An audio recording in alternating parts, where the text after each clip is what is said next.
Assalamualaikum warahmatullahi wabarakatuh. Perkenalkan, nama saya Erlina Agustina, NIM 2020-110-23. Di sini saya dan kelompok saya akan mempresentasikan hasil kerja kelompok kami yang berjudul jenis-jenis modal. Sebelum ke pembahasan, saya akan memperkenalkan anggota kelompok saya. Yang pertama ada Delia Wahyuning Tias, NIM 2020-110-24. Yang kedua ada Rika Ayuning Tias, NIM 2020-110-25. Yang terakhir ada Desi Mardianti, NIM 2020-110-27. Modal asing atau utang. Modal asing adalah modal yang berasal dari luar perusahaan yang sifatnya sementara bekerja di dalam perusahaan, dan bagi perusahaan yang bersangkutan modal tersebut merupakan utang yang pada saatnya harus dibayar kembali. 3 golongan modal asing. 1. Modal asing atau utang jangka pendek atau short term debt. Sebagaimana diuraikan di atas bahwa modal asing jangka pendek adalah modal asing yang jangka waktunya paling lama 1 tahun. Adapun jenis-jenis daripada modal asing jangka pendek yaitu: yang pertama, kredit rekening koran adalah kredit yang diberikan oleh bank kepada perusahaan dengan batas plafon tertentu, di mana perusahaan mengambilnya tidak sekaligus melainkan sebagian demi sebagian sesuai dengan kebutuhannya. 2. Kredit dari penjual. Kredit dari penjual merupakan perniagaan dan kredit ini terjadi apabila penjualan produk dilakukan dengan kredit. 3. Kredit dari pembeli. Kredit dari pembeli adalah kredit yang diberikan oleh perusahaan sebagai pembeli kepada pemasok dari bahan mentahnya atau barang-barang lainnya. 4.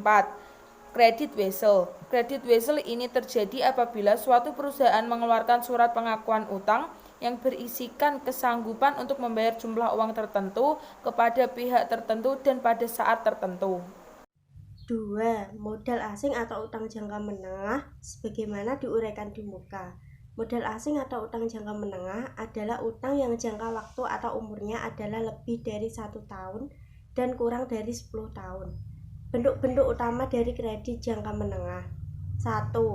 Term loan adalah kredit usaha dengan umur lebih dari 1 tahun dan kurang dari 10 tahun.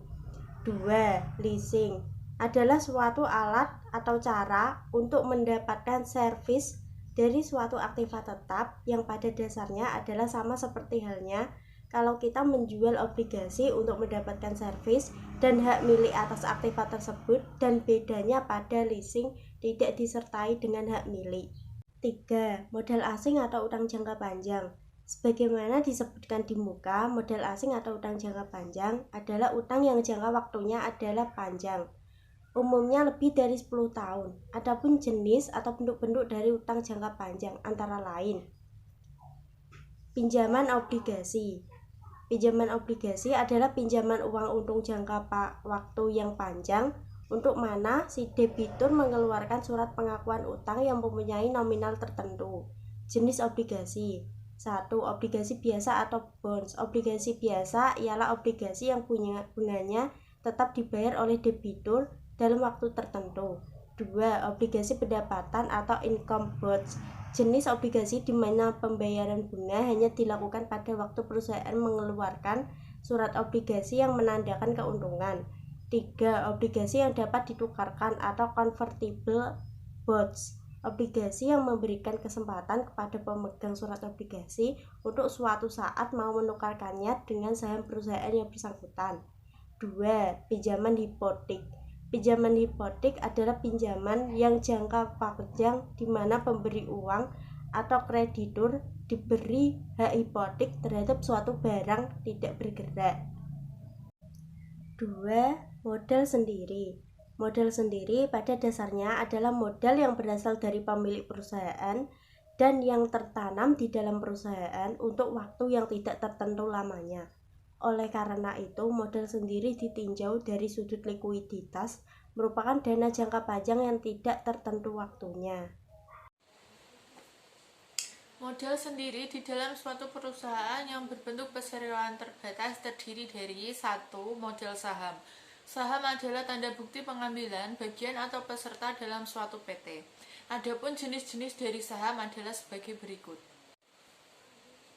1. Saham biasa. Pemegang saham bisa akan mendapat dividen pada akhir tahun pembukuan, hanya kalau perusahaan tersebut mendapatkan keuntungan. Adapun fungsi dari saham biasa di dalam perusahaan adalah: 1. Sebagai alat untuk membelanjai perusahaan dan terutama sebagai alat untuk memenuhi kebutuhan akan modal permanen. 2. Sebagai alat untuk menentukan pembagian laba. 3. Sebagai alat untuk mengadakan fusi atau kombinasi dari perusahaan-perusahaan. 4. Sebagai alat menguasai perusahaan. Yang kedua yaitu saham preferen.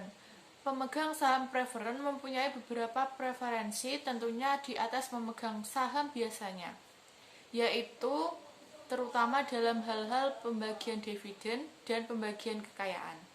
Ketiga, saham preferen kumulatif. Jenis saham ini pada dasarnya adalah sama dengan saham preferen. Perbedaannya hanya terletak pada adanya hak kumulatif pada saham preferen kumulatif.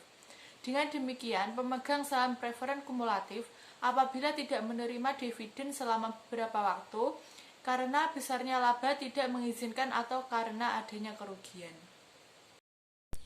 Cadangan di sini dimaksudkan sebagai cadangan yang dibentuk dari keuntungan yang diperoleh oleh perusahaan selama beberapa waktu yang lampau atau dari tahun yang berjalan.